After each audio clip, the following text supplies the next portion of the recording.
واحد النقطه بغينا نهضروا عليها اليوم مزيان وبارطاجيها مع اي واحد باش تعم الفكره ان شاء الله الرحمن الرحيم، الله يجزيكم بخير. وهي تربيه الاولاد. راه بزاف ديال الناس راه غالطين في التربيه ديال الاولاد.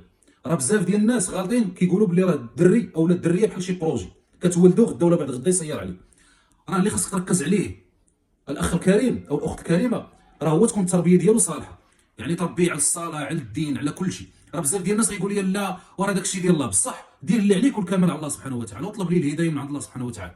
راه الا كان الولد صالح او البنت صالحه راه داكشي اللي بغيتي فيه ولا بغيتيه هزاك وهذا الى اخره راه غيجي بوحدو، راه اوتوماتيكمون غادي يجي بوحدو. واش دري مزيان صالح بخير كلشي تبارك الله بعقله عارف الدين ديالو عارف اللي ليه واللي عليه، هذاك الشيء اللي كتسنى منه غيجي بوحدو. ما تسناش ان تجي منه شي حاجه هو ما صالحش اصلا. ونسولكم واحد السؤال وغادي تحسوا به لداخل، وفكر مع راسك، فكر مع راسك مزيان قبل ما دير اي حاجه. واش الا والديك دابا انت كتشوف فيا والديك واش ملي كتسمع عليهم شي هضره